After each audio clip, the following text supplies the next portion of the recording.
Dans cette vidéo, je vais te montrer comment tu peux pouvoir utiliser DeepSeek, l'IA chinoise open source, sur ta machine en local sans être dépendant d'Internet, de pouvoir laisser en local. Donc, je vais t'expliquer étape par étape comment tu peux pouvoir l'installer sur ta machine. Allez, c'est parti. Comme d'habitude, n'hésite pas à mettre un petit like, un petit commentaire pour aider à référencer cette vidéo. Allez, c'est parti.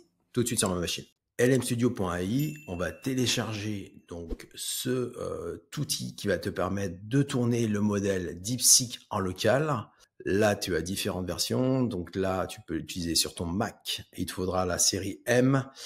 Moi, je vais utiliser, j'ai un MacBook Pro M4, la nouvelle puce d'Apple. Donc, ça ne devrait pas poser de problème pour pouvoir l'installer. Mais normalement, sur un M1, ça devrait passer aussi. Tu as aussi la version Windows et la version Linux. Donc là, je t'invite à cliquer sur Download pour ton Mac. C'est parti. Donc moi, j'ai déjà téléchargé. On va récupérer le LM Studio. On va l'installer. Tu vas voir, je vais te montrer les étapes clés. On va l'installer. Application. Voilà. Ça te fait 1 giga 41 sur ta machine. Application LM Studio. Ouvrir. OK. Et voilà. Donc là, LM Studio est lancé. On est parti. Get your first LLM. Et nous, ce qu'on veut effectivement, il nous propose de lancer directement le DeepSeek R1 distillé Queen 7B. Apparemment, c'est du coup... Alors, ce qui est bien, c'est qu'il t'a préconisé, il a testé ta machine, il te dit le modèle 7B qui pourrait convenir sur ta machine. Donc, on va l'utiliser. On va downloader les... Donc, ça fait 4,68 gigas. Sinon, tu as possibilité de télécharger différents modèles. Je te montre. Tu fais skip onboarding. Si tu veux pas ce modèle 7B, tu peux du coup utiliser le modèle que tu veux. Tu cliques ici sur My Model. Tu as la possibilité My Model. Voilà. Ici, là, tu peux chercher en cliquant sur Mission Control. Tu as possibilité du coup de chercher les différents modèles que tu veux. Donc, on va aller R1, DeepSeek R1, DeepSeek Queen. T'as différents. T'as le 7B, t'as le 8B. Donc, tu as l'UIB, en fait, qui fait 4,6,8, 82. Queen 7B, tu as le modèle, sinon, si tu veux un modèle un peu plus gros, tu tapes DeepSeek. DeepSeek ici, DeepSeek ici, voilà. Tu as le modèle Distill Lama 8B, le 14B, DeepSeek. Voilà, ici, tu as les différents modèles. Donc là, tu as le 7B. Si je veux voir un modèle 70B, voir.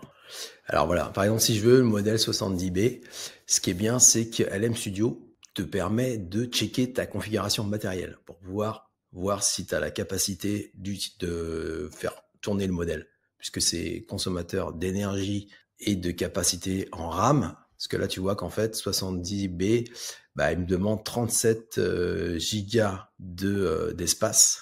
Et il me dit que c'est beaucoup trop large pour ma machine, puisqu'il va me manger, énormément de RAM pour pouvoir le faire tourner. Donc du coup, il me le préconise pas. Par contre, moi, je vais pouvoir utiliser un modèle un peu plus petit, qui est du coup le Quid CNB là, qui fonctionne bien, et je vais pouvoir le downloader. Il me fait 4,68 gigabits, donc on va le lancer. Et c'est parti, on va le télécharger. Donc je couperai la vidéo pour que tu puisses voir. Je vais couper la vidéo pour que ça aille un peu plus vite. Et là, tu vois, je suis en connexion 5G, donc ça va assez être rapide. Alors, il est bientôt fini. Tu vois que c'est assez rapide quand même. Je suis en 5G, je suis en connexion 5G, et tu vois qu'en fait, il a du coup téléchargé 4,68 gigas. Il prendra simplement 4,66 gigas compressés sur ta machine. Voilà, tac. Donc là, il l'a downloadé à 100%. C'est parti. On va pouvoir du coup le downloader complété. Et là, tu vas pouvoir cliquer sur Load Model pour charger le modèle directement dans LM Studio. Tu vois qu'il est en préchargement. Et on va pouvoir du coup l'utiliser en local. Donc là, sans connexion Internet, tu vas pouvoir l'utiliser. Alors, je vais lui poser Hello. C'est parti. Et tu vois qu'en fait, il m'a bien répondu en espace de 0,3 secondes. Et ben, on va lui poser une petite question. Donne-moi des idées d'applications que je pourrais créer pour un micro SaaS. Allez, c'est parti. On va envoyer ça. Et là, qu'en fait, tu vois que le modèle de raisonnement, et là, tu vois son raisonnement. All right, the user asks for ID about application. OK. Donc là, il me demande, donc il va raisonner. Donc là, tu peux lui poser une question en français, mais lui, il va raisonner en anglais puisque son modèle de base a été pré-entraîné en anglais, mais il va te répondre en français puisque tu lui as posé une question en français. Il va te faire la propre. Et tu vois qu'en fait, c'est du temps réel. Ma machine, tu vois qu'en fait, il me répond quand même de manière assez rapide. Je suis assez bluffé pour pour ces premiers tests. C'est intéressant. Tu vois que le modèle quand même est assez performant. Alors, il m'a donné des idées. Système de contrôle automatique. OK, des contrôleurs d'objets connectés, data login, application pluguée, analyse des données à temps réel. OK, automate rapidement. Il est sur une plateforme de créer des automates sans coding. Bon, tu vois, c'est un peu par contre, un peu des idées un peu tordues. Système de gestion stock, application de protection de données, application, OK. OK, donc c'est quand même pas mal.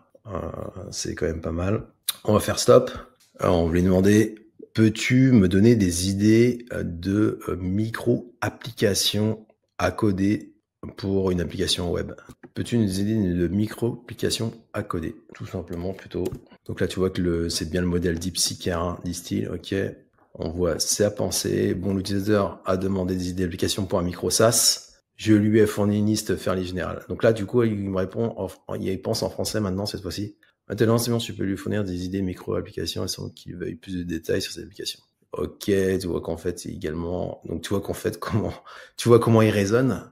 Je dois aussi tenir compte du niveau c'est bien qu'il ne soit pas spécifié. Je suppose qu'il est solide dans le développement. Donc, c'est le cas dans l'application. Enfin, je vais vérifier si toutes les idées sont pertinentes pour un micro SaaS. Alors, voilà, merci les applications de compteur circuit électronique. OK. C'est beaucoup trop spécifique là, ce qu'il me demande. Application de protection des systèmes de données. OK, bon, il est parti un peu en SaaS très technique. On va faire stop. On va démarrer un nouveau chat. On va lui demander, donne-moi des idées d'applications que je pourrais lancer. Je suis novice en code. Voilà. Cette fois-ci, on va voir comment il pense. OK, l'utilisateur est novice en coding. Alors, et du coup, il va chercher sur des choses intéressantes. Calculeur app, une to-do list app. OK. Donc là, tu vois qu'en fait, son modèle de raisonnement, c'est bien, tu vois, il va me répondre en français parce que je lui ai posé une question en français. Alors, application du Steve Snake, notre jeu qui est vraiment populaire, où tout le monde fait des vidéos là-dessus. Calculatrice simple, liste des sheets, to-do, application des to-do list. Bon, c'est le petit modèle, donc forcément, il n'est pas aussi performant que O1, mais ça te permet de l'utiliser en local sur ta machine. Donc tu vois qu'en fait le modèle quand même c'est très intéressant de pouvoir l'utiliser sur ta machine puisque t'as pas besoin de connexion internet, t'es complètement autonome. Là ici tu as les ressources, là tu vois qu'en fait il m'a pris 4 Go de RAM, il me prend 4 Go de RAM, j'ai 3% du CPU utilisé.